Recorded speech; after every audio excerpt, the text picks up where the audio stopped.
오늘 주신 말씀을 가지고 용서의 은혜라는 주제로 하나님 말씀 증거하도록 하겠습니다. 오늘 우리에게 주신 이 말씀은 우리에게 고민이 되게 하는 말씀입니다. 주님께서 용서에 대해서 말씀을 하시는데 우리가 읽었듯이 이렇게 말씀하십니다. 너희가 사람의 잘못을 용서를 하면 너희 하늘 아버지께서도 너희 잘못을 용서하실 것이고, 너희가 사람의 잘못을 용서하지 아니하면 너희 아버지께서도 너희 잘못을 용서하지 않으실 것이다. 너희가 용서하면 하나님도 용서하시고, 너희가 용서하지 않으면 하나님도 너희를 용서하지 않으실 것이다 라고 합니다. 자, 여러분 어떻게 하시겠습니까? 여러분에게 피해를 끼치고 또 여러분에게 상처를 주었고 또 여러분의 마음을 아프게 했던 사람, 그 사람을 용서할 수 있겠습니까? 어디를 가더라도 나에게 상처를 준 사람이 있으면 우리는 곧바로 그 자리를 피해버리고 싶은데, 그 사람을 용서하지 않으면은 하나님은 여러분을 용서하지 않으신다라고 말씀하십니다. 그래서 이 성경에 보면은 용서하라, 그리고 원수를 사랑하라, 이 말씀을 들으면은 대부분의 사람들은 부담을 느낍니다. 머리로는 이해가 되는데 용서를 실천하는 것은 사실은 쉽지가 않습니다. 여러분 상처받아 보셨습니까? 생각만 해도 화가 나고 정말 내 마음 가운데 우라통이 막 치밀어 오르는 사람, 꼴보기 싫은 사람이 여러분 한 명도 없으십니까? 나에게 큰 상처를 줬던 사람, 나를 무시했던 사람, 나에게 말을 함부로 했던 사람, 내 돈 빌려가서 갚아주지 않았던 사람, 그 사람이 지인일 수도 있고 가족일 수도 있는 겁니다. 이렇게 우리의 일상 속에서 우리가 누군가에게 상처를 받거나 이 억울함을 당했을 때 그 사람을 용서해야 된다, 원수를 사랑해야 된다 라고 하는 이 말은 사실은 쉽게 와닿지가 않습니다. 내가 어떻게 고통당했는데, 나는 당한 사람이고 잘못은 저 사람이 했기 때문에 벌은 저 사람이 받아야 한다라고 생각을 합니다. 심판은 하나님께서 하신다라고 하셨으니 하나님께서 저 사람에게 언젠가는 벌 주실 거야 라고 하면서 위로를 얻고 있는 건 아니십니까? 그러면서 우리는 내가 용서할 만한 것만 용서하고, 그리고 적당히 봉사하면서 또 사람들에게 베풀고 또 때로는 구제를 하면서 은근슬쩍 용서해야 하는 사람을 잊어버리기도 합니다. 여러분, 그것은 신앙인의 자세가 아니라 그것은 세상 사람들이 그렇게 하는 거예요. 누구나 그렇게는 할 수 있는 일이죠. 용서하지 않으면서 교회 와서 예배하고 봉사하면서 내가 용서해야 하는 그 마음을 잊어버리는 겁니다. 바쁘게 살면서 서서히 잊어버리는 거예요. 그렇게 좋은 일 하면서 바쁘게 살면은 마치 그것이 무마되는 것처럼 그렇게 잊고 사는 겁니다. 하지만 성경은 신자들만 할 수 있는 용서를 말씀하고 있습니다. 그러니까 인간의 능력을 넘어선 어떤 특별한 차원의 용서를 말씀하고 있습니다. 예수님은 제자들에게 주기도문을 가르쳐 주신 이후에 이렇게 말씀하셨습니다. 너희가 사람의 잘못을 용서하면 너희 하늘 아버지께서도 너희 잘못을 용서하시려니와. 이 말씀을 처음 읽으면 조금 당혹스럽습니다.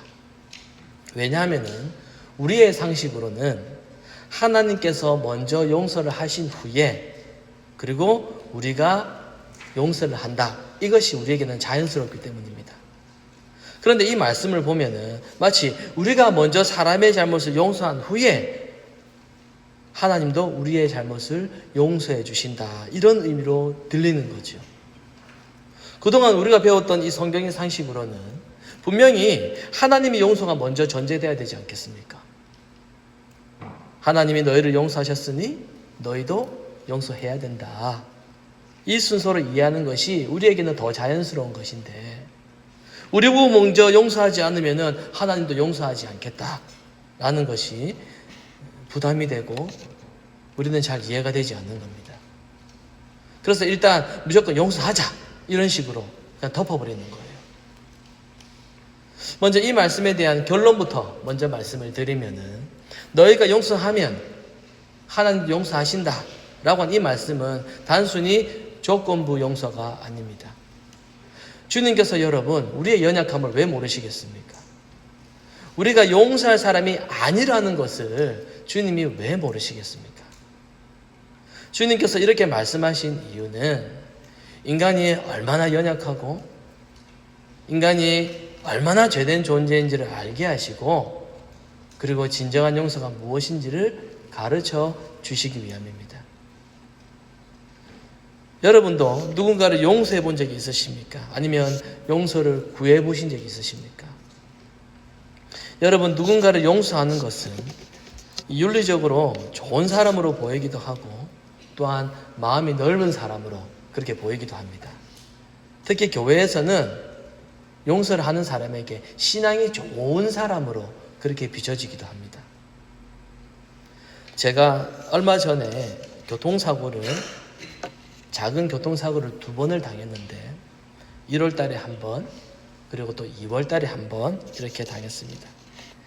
첫 번째는 가해자가, 상대방이 차에서 내리자마자 곧바로 ICBC에 클레임하라고 했고, 또 2번째 사고 때는 상대편이 ICBC에 클레임하지 말아달라고 저에게 사정을 했습니다. 제 마음이 그때 약해지더라고요. 비도 오고 또 1월 달에 사고가 났으니까 또 무슨 또 클레임을 거냐 귀찮기도 하고, 또 그 사람이 계속 사정하니까 제 마음이 약해지더라고요. 또 제가 이렇게 설교를 하는 목회자인데 여러분, 상대방을 좀 이해를 해야 되지 않겠습니까? 여러분, 제가 그 사람의 잘못을 용서를 해 주었다면은, 제가 교회 와서 여러분께 그런 일이 있었다라고 그렇게 말씀을 드리면 여러분 저에게 뭐라고 말씀하시겠습니까? 야, 목사님 참 이해심이 많으십니다. 역시 목사님은 목사님이십니다. 이렇게 생각하지 않겠어요? 물론 여러분, 저는 그 다음날 아침 8시에 곧바로 ICBC에 클레임을 걸었습니다. 여러분, 자신이 이 상대방을 용서해주는 모습을 보이면은 사람들은 나의 모습을 보고 좋은 사람, 이해심이 많은 사람으로 봐주고, 또 교회에서는 그것을 신앙이 좋은 사람으로 그렇게 봐주는 겁니다.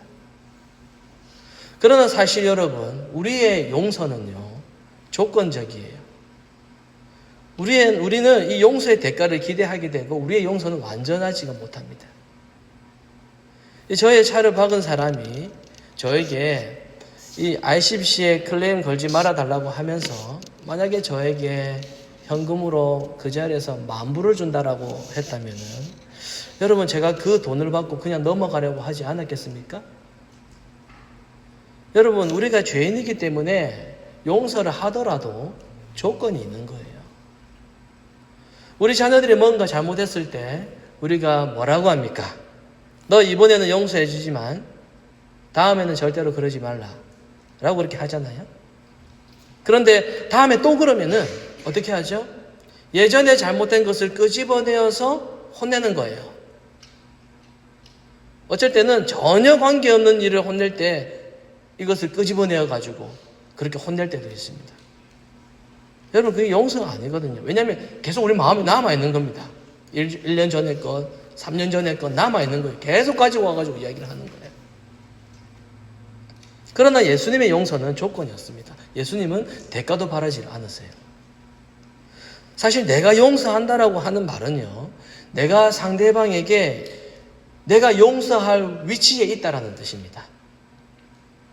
저 사람이 잘못했기 때문에 나는 용서할 위치에 있어 라는 전제로 내가 용서를 하는 겁니다. 그러나 문제는 우리는 용서하는 자의 위치에 있는 사람이 아니라는 거예요. 용서하는 자의 위치에 있는 사람은요, 아무도 없습니다. 오히려 우리는 용서를 받아야 하는 존재입니다. 우리는 죄인된 위치에 있는 사람이기 때문입니다. 이 용서의 위치에 계실 분은요, 용서자의 위치에 계실 분은 오직 예수 그리스도 한 분밖에 없습니다. 그런데 예수님은 오늘 말씀에서 우리에게 용서를 요구하십니다. 그것도 너가 용서하면 내가 용서하고 너가 용서하지 않으면 나도 용서하지 않겠다. 이렇게 조건부식으로 그렇게 말씀하세요. 우리는 상대방을 용서할 자격도 없고 또 용서할 입장도 있지도 않은데 왜 주님은 우리에게 너가 용서를 하면은 내가 용서를 하겠다. 이렇게 말씀하시는 것일까? 이것은 하나님께서 이스라엘 백성들에게 율법을 주시는 그 배경을 알면은 이것을 이해할 수가 있습니다. 자, 하나님께서는 이스라엘 백성들에게 율법을 주셨어요. 그리고 율법을 주시면서 뭐라고 말씀하시냐면은 신명기서 7장 11절에서 이렇게 말씀하십니다. 율법 주시면서 너는 오늘 내가 너에게 명하는 이 명령과 규례와 법도를 지켜라. 너희가 이 모든 법도를 듣고 너희가 이것을 지켜서 행하면 하나님 여호와께서 너희의 조상들에게 맹세하신 언약을 지켜서 인애를 베풀 것이다. 이렇게 말씀하셨어요. 그러니까 하나님은 백성들에게 율법을 주시면서 하나님의 요구사항을 먼저 실천해야지만이 하나님께서 은혜를 베푸신다. 이렇게 지금 말씀하고 있어요. 하나님의 율법을 지키면은 하나님께서 너희에게 은혜를 베풀 것이다. 복을 베풀 것이고 인애를 베풀 것이다. 라고 그렇게 말씀하셨거든요. 그런데 이스라엘은 하나님의 율법을 지키지를 않았습니다. 오히려 반대로 하나님을 배반했어요. 그렇게 율법에 대한 그들의 실패로 인하여서 무엇이 드러납니까? 자신의 무능함이 드러나게 되었습니다. 인간의 무능함이 드러났어요. 인간이 얼마나 연약하고 인간이 얼마나 자랑할 것이 없는 존재인지 그 율법을 통해서 드러나게 된 것입니다. 하나님도 아세요. 하나님께서 이스라엘에게 너희가 율법을 지키면 내가 은혜를 베풀겠다 이렇게 말씀을 하셨는데 그들이 율법을 지키지 못한다라는 것을 하나님은 이미 다 알고 계셨습니다. 그들이 우상 숭배하고 그들이 하나님을 배반하고 그리고 그 율법을 싫어할 것을 하나님은 이미 다 알고 계셨습니다.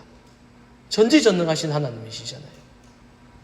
그러면 이스라엘이 하나님께서 주신 그 율법을 대하는 자신들의 그 태도를 보면서 자기 자신에게서 무엇을 볼 수 있었을까요? 자기가 나는 율법을 지키지 않는 율법을 싫어하는 그런 죄인이구나. 이걸 알게 되었을 겁니다. 오늘 본문도 마찬가지입니다. 우리가 다른 사람에게 먼저 용서를 하면 하나님도 용서해 주신다 라는 이 말씀은 인간에게 어떤 조건을 거는 인간에게 어떤 행위를 강요하는 것이 아니라 용서의 중요성과 그리고 동시에 그리스도의 은혜의 깊이를 깨닫게 하시기 위함입니다. 오늘 본문 앞에서는 예수님께서 주기도문에 대해서 먼저 가르치셨습니다. 주기도문 내용 중에 이런 내용이 있죠. 우리가 우리에게 죄 지은 자를 사하여 준 것 같이 우리 죄를 사하여 주시옵고. 자, 이렇게 주기도문에서 예수님은 이미 용서의 중요성을 말씀하셨습니다.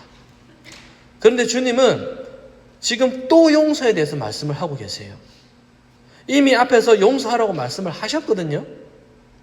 그런데 주님께서 또 용서를 말씀하시고 있는 이유는 이 용서에 대한 이 본문의 내용이 주기도문의 결론이기 때문입니다. 다시 말해서 예수님이 가르치신 이 기도문은 그 기도문에 담긴 진정한 뜻은요, 용서라는 거예요.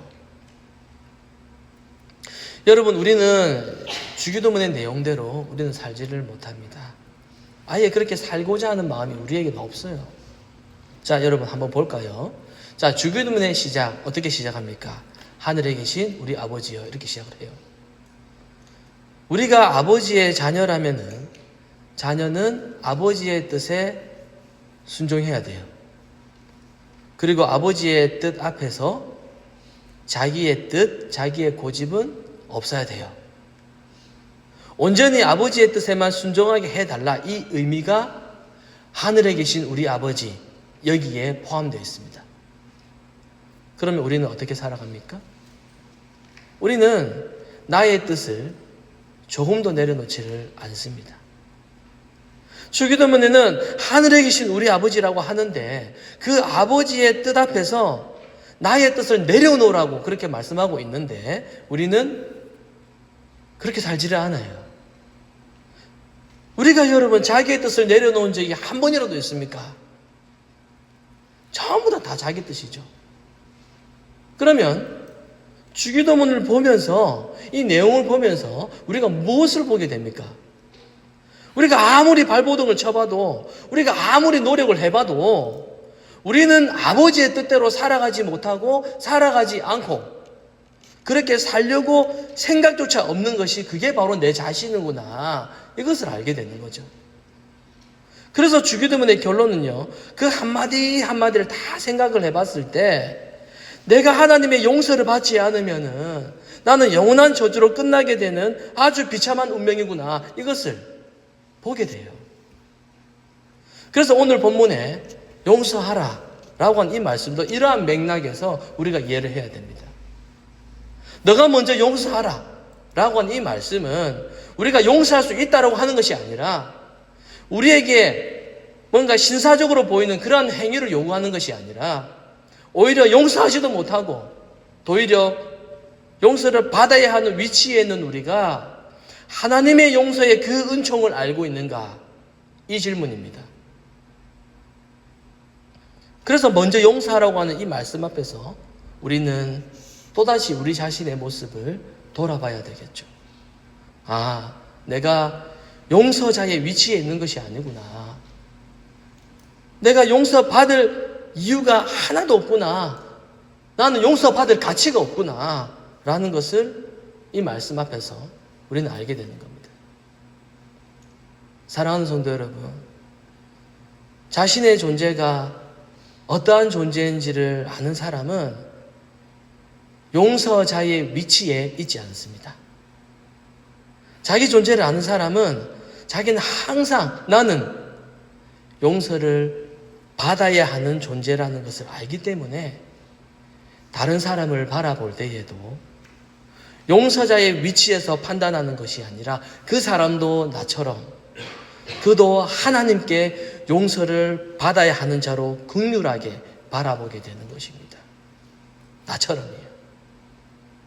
그럼에도 우리는 항상 용서자의 위치에 서려고 하고 상대방을 판단하고 비판하고 마음에 들지 않는 사람을 정죄합니다. 주님께서 분명히 우리에게 말씀하셨어요. 비판받기 싫으면 비판하지 말라. 정죄받기 싫으면 정죄하지 말라. 용서받으려고 하면 용서하라. 라고 이렇게 분명히 말씀하셨음에도 불구하고 우리는 너무나도 쉽게 비판하고 정죄하고 사람의 잘못을 용서를 하지를 못해요. 차라리 내가 예수님 말씀하셨잖아요. 비판받기 싫으면 비판하지 마라. 차라리 내가 예수님께 비판을 받을지언정 나를 화나게 하는 사람을 끝까지 비판하겠다라는 그 완악한 마음으로 우리는 살아가고 있지는 않습니까? 여러분, 하나님의 나라는 비판과 정죄가 없는 나라입니다. 그곳에는 오직 용서만 존재합니다. 여러분, 하나님의 용서를 경험하시기를 바랍니다.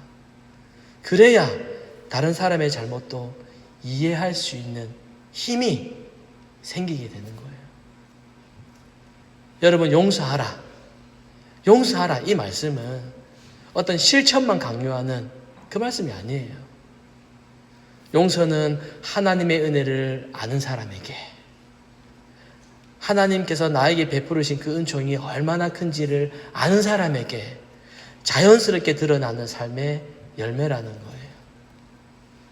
죄인인 우리에게 하나님의 용서가 깊이 자리 잡고 있을 때, 우리의 삶 속에서도 다른 사람의 잘못을 용서할 수 있는 그런 놀라운 기적이 우리에게 일어나게 되는 것입니다.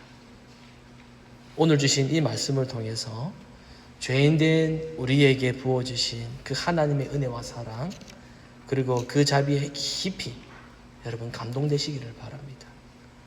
그리고 우리의 관심과 우리의 마음이 이 땅에 있는 것이 아니라 하나님의 나라의 그 가치에 머물고, 그리고 하나님의 그 용서의 은혜로 가득 채워주시기를 성부와 성자와 성령의 이름으로 축원합니다. 아멘.